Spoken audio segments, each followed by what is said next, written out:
Do you want to win your own copy of NHL 17? Like the video and follow the Gleam link in the description below. Now, on to the video. Hey, howdy and a big welcome back to Yak City Gaming, everybody, as once more today it is time to pick up our NHL 17 franchise mode with the Edmonton Oilers.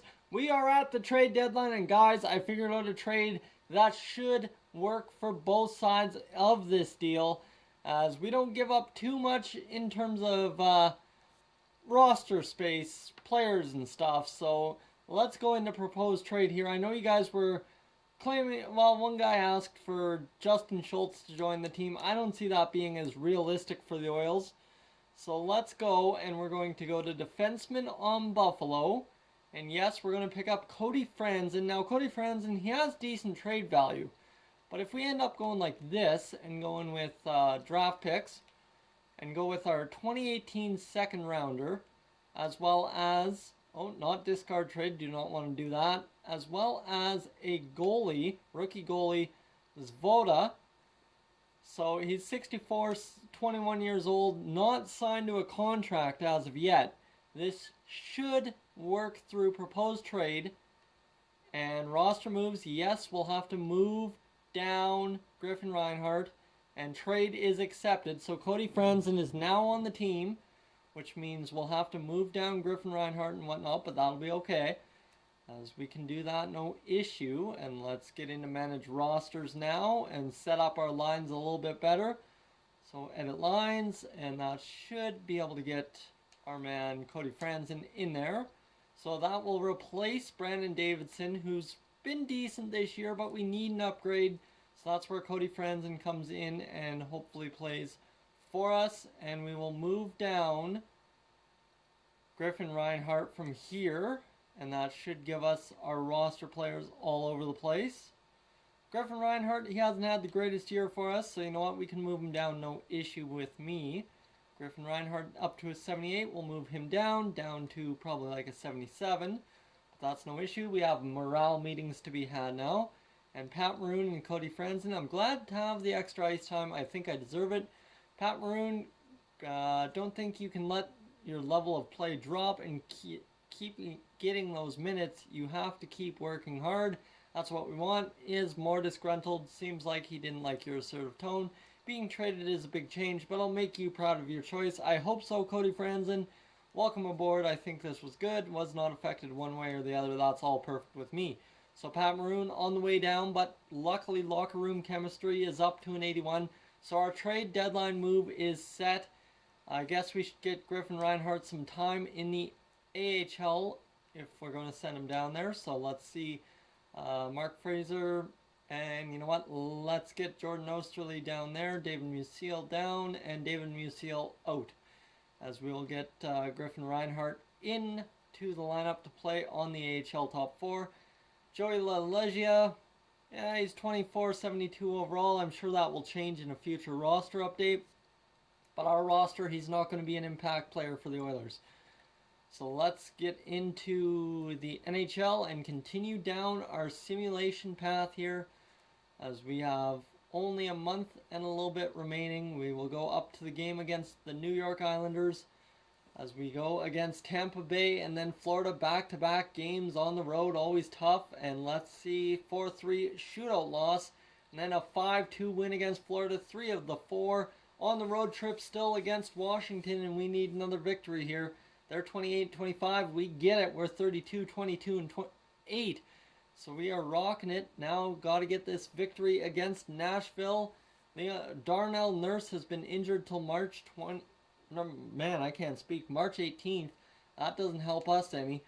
But we will get Brandon Davidson in there. Not like there's much difference between Brandon Davidson and Darnell Nurse at this point of the season. So there we go. Let's get him back in. And against Nashville, are we going to get a win? The trade deadline is close. Okay, I didn't know. Oh, it's actually the 1st. Okay, that's, pardon me. I read my red and on the wrong day. Okay, that's fine by me. I should not have been fooled by that, but that's all good. So against Detroit, we need another victory here, get to 34 victories, and we are going to have a shootout loss. So 10 losses. Dylan Simpson has been injured. We'll go assistant coach best lines. And let's see, season ticket drive starting. All right, let's see. The season ticket drive is about to begin. We have processed the season ticket renewals. Below is the breakdown. Okay, club seats 80%. Everything's about 80 to 81% sold. And let's set ticket prices for the next season. Upper bowl, you know what? Let's jack it up to 2,300. Lower bowl 5,150. Club seats 8,000, and executive suites 12,250 works for me. There we go.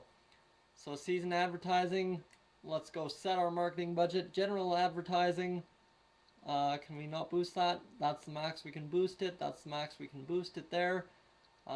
Game ticket advertising, season ticket advertising. You know what? I like it. We'll go season ticket advertising, and we'll go game ticket advertising up a little bit more, save the budget, and we'll get into that final game against the New York Islanders. Let's see if we can get a win. We get a 4-2 loss, so that hurts right off the bat, but you know what? That's the way she goes. We are 2 points back still of first place in the Pacific Division. Got to check our stats, see if we've been winning more because we've been scoring more points. Connor McDavid still only 51 points on the year. Really, as you see, McDavid, Everly has 45, Leon Draisaitl has 42, Ryan Nugent-Hopkins has 40. So we're going to have at least our top 6 all score 40 points this year if Nail Yakupov can get the job done.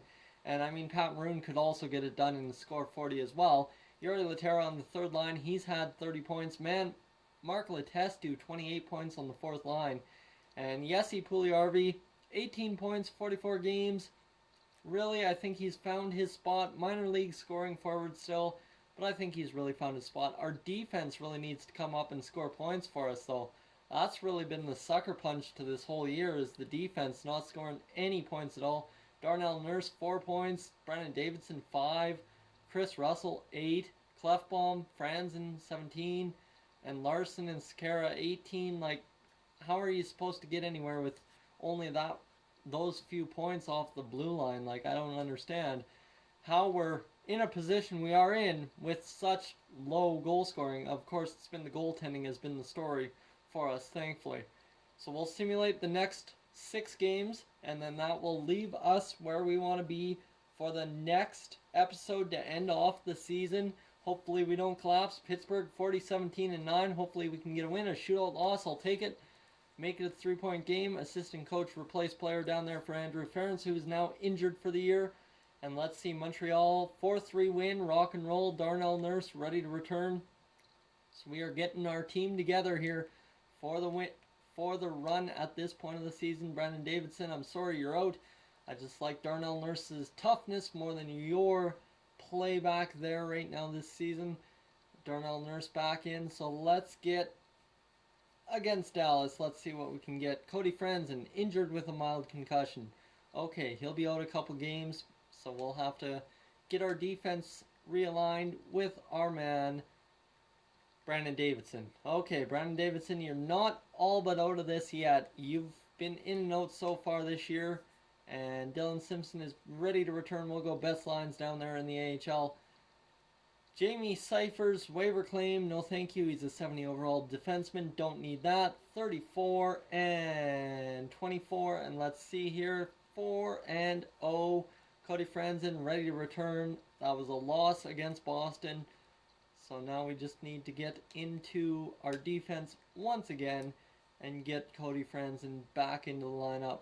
And hopefully he can get some offense going down there on the pair with our boy Darnell Nurse and see if we can get it going. Okay, Andrew Ferentz ready to return. Best lines down there in the AHL against Vancouver. 34-25-11. They're 36-28 and something. But we get the win. That's all we're talking about, is winning at this point of the year. United States, don't need to go there. Let's see. WHL goaltenders for 5 weeks. Sounds like a good assignment to me. And here we go against the Kings, a 3-2 win, and you know what? That sets us up very nicely. 36 wins on the season. We are in first place in the Pacific Division. The Oilers, the first time they have been in first place this late in the season in what feels like a decade. Oh wait, hold up, guys. Never mind, I shouldn't say that because it's true. Anyways, that is going to be where we end off this episode. We'll take a quick look at the stats, and that will be it. You see Connor McDavid only scored another 5 points. And this team, after 72 games played, only has a 56-point scorer and a 51-point scorer. And you see Nail Yakupov still lagging behind at 36 points scored, so he needs to step up and score some more points. So guys, thank you for tuning into this edition of the Yak City Gaming Edmonton Oilers franchise mode. If you're new to the channel, please subscribe. If not, leave a like, and I will catch you guys, as always, in the next one.